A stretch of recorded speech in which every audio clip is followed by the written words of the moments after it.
many times have you been chilling, ready to start a horror movie when you see this text on the screen, based on a true story? It sends chills all over my body when I see that, because especially when I was younger, I truly believed if it said that, it meant it was totally true. But is it really that? Or is it just a marketing campaign? Well, we will deep dive into some of the most famous horror movies which claim to have a real foundation into true events. So, let's hang out. I'm Debbie Balboa, this is my channel, thanks so much for clicking. I'm your friend, we are friends, and let's just hang out.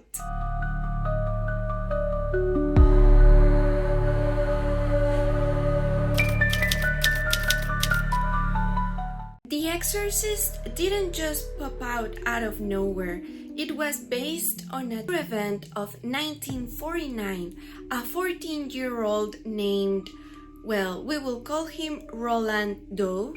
He was the actual kid who claimed to be possessed by a demon, in which several priests had to be involved and try to exorcise him.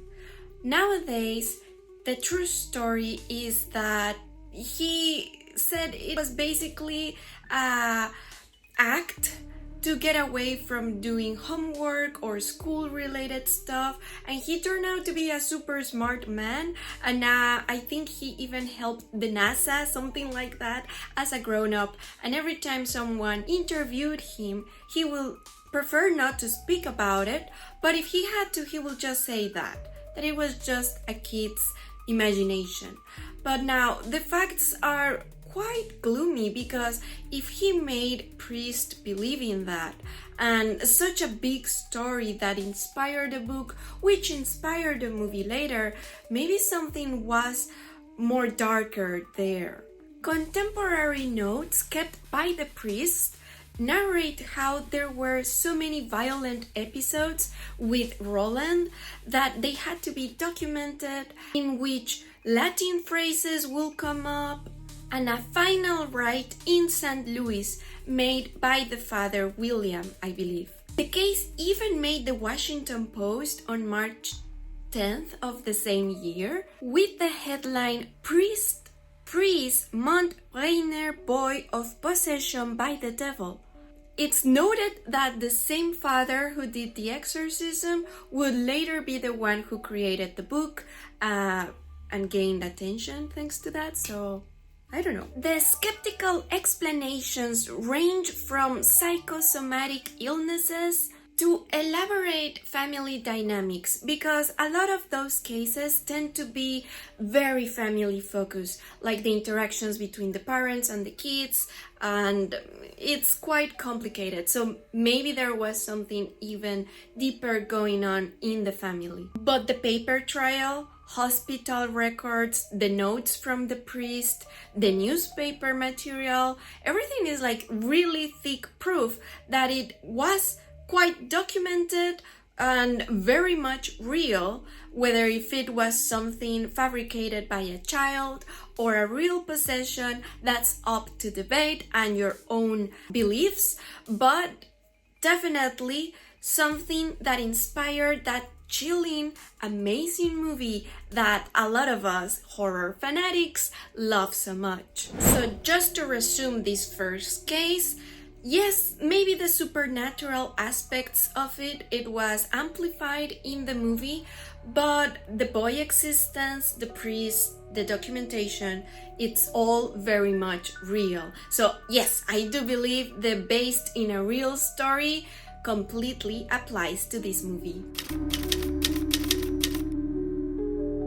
Anneliese Michel's story is one of the most documented and quite tragic stories of all these. Diagnosed with temporal lobe, epilepsy, and heavy medication, she and her family came to believe she was possessed. Again, comes back to the background of the family, which were extremely religious. Bishop Joseph Stang, authorized the Roman ritual and accepted 67 sessions on the girl. On July of 1976, Anneliese died with only 23 years old.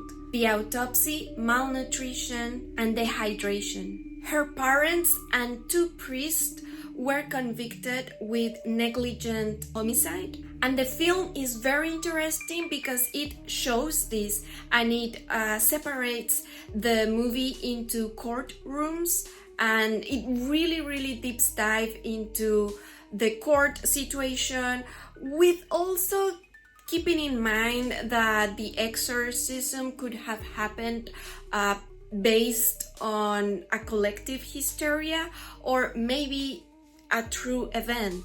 It's a battle between faith and culpability. The facts, a sanctionized exorcism, medical diagnosis, a preventable death, are no doubt. What remains debated is causation. And as a takeaway, yes, the movie compresses a lot of the real events, but the end is quite there. The legal outcome, the medical versus faith and spiritual tension are straight from the case file. Yes, based on a true story. So first, the verified crime. On November 13 of 1974, Ronald DeFeo Jr. murdered 6 of his family members in his home at 112 Ocean Avenue. That is indisputable. 1 year later, George and Kathy Lutz moved in. The story says they fled the house only 28 days later, claiming the house was full of paranormal activity and events that made them really scared and inspired them to create a book. But investigations since then have pointed the contradictions on their stories and the commercial incentives around the haunting story. Skeptical analysts have described the haunting as a fabrication layered onto a very real mass murder.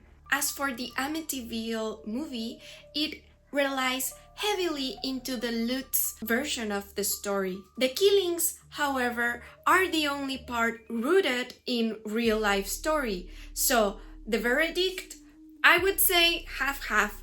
I wouldn't put fully based on a true story because they only grab the base, but the whole thing, the whole situation of Amityville, it's completely fabricated into something that was already, a speculation of a narrative that wasn't there.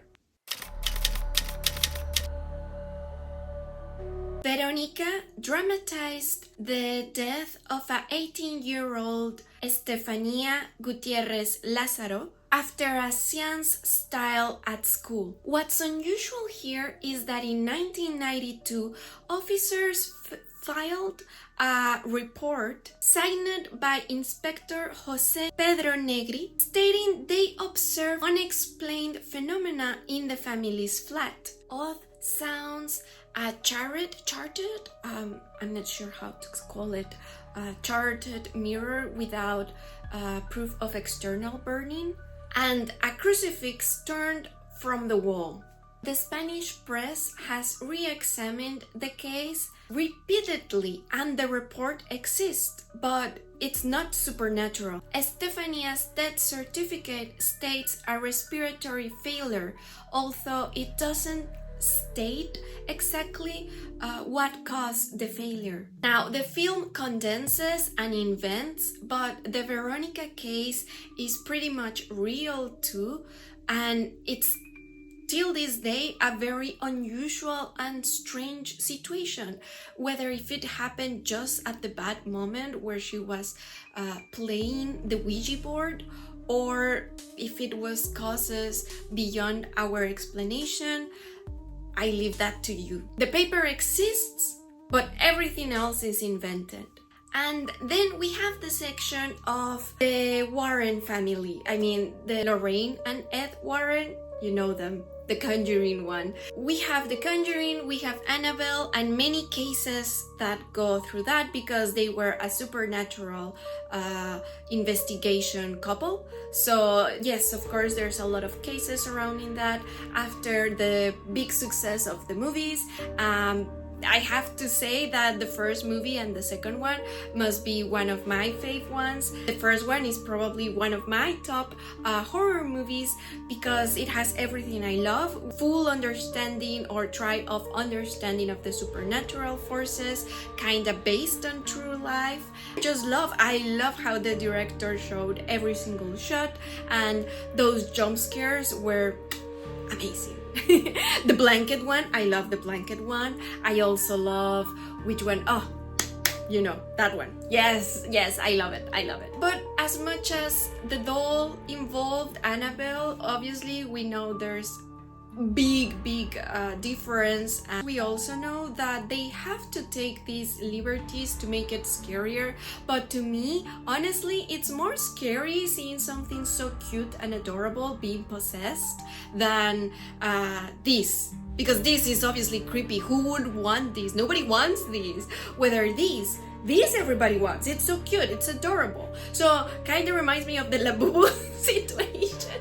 Like, yeah, sure, they're cute. Wouldn't it be so cool that they were actually possessed? But they're not. Come on, stop it. Yes, this is a interesting one. I won't go fully into it because I think we have talked, well, we and me, no, but you know, there's out there conversation of how the Warren were scanning and more like show men, women, people, show business. It was a show business, and they helped people, but they also won money through that, and that was their way of living, which I guess to each their own. But so yeah, take it with a grain of salt how they say it.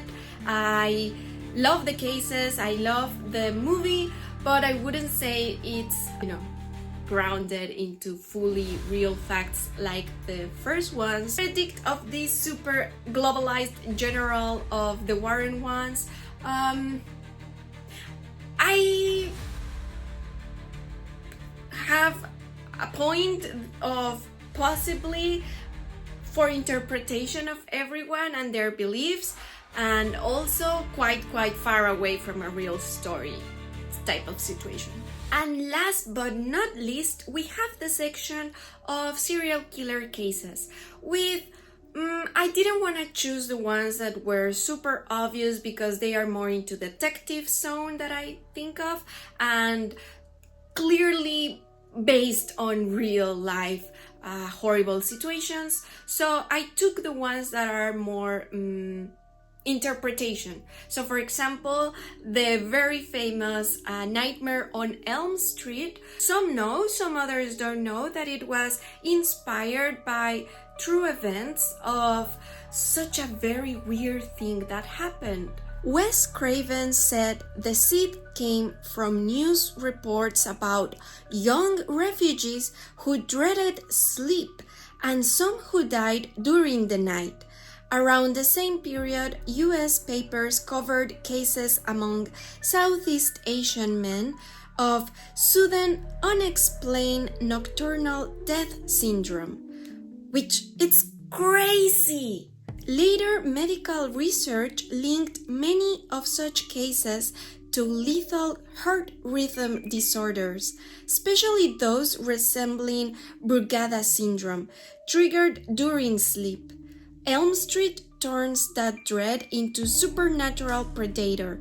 The inspiration was the chilling reality that some people seem to die because they fell asleep.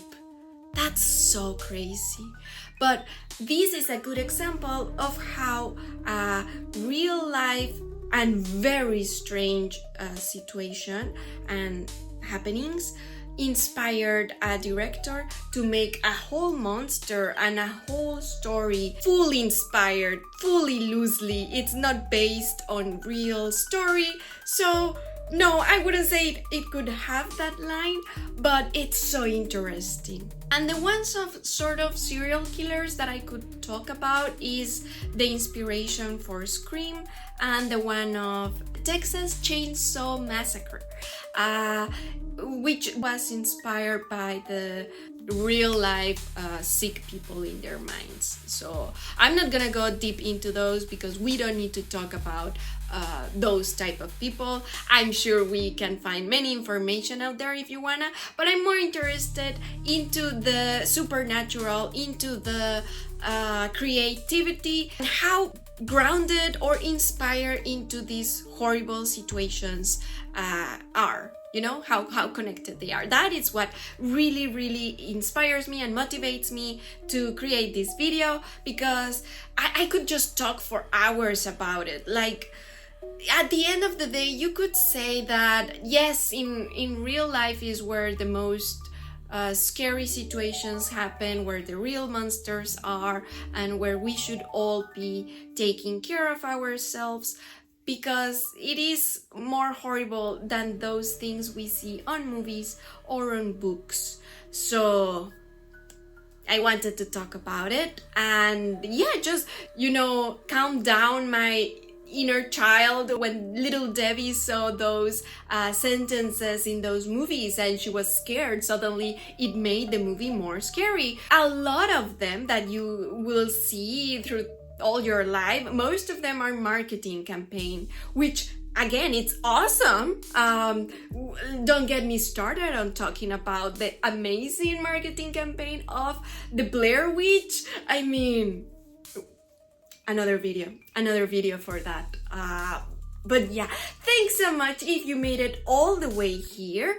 I hope you liked a little bit of just getting into these cases and trying to explain where a lot of them come from, or just helping you go and investigate a little bit more if you got curious into some of them. Don't forget to subscribe, like, and comment if you want to see more of these videos or something similar, or any other idea that you want, or if you want to comment regarding each of these stories and movies, which one scared you the most when you were little, or even if you're not little and now you're very scared of horror movies, let me know which one really creeps you out and you wouldn't see it even now. So yes, see you until the next video. Aviento!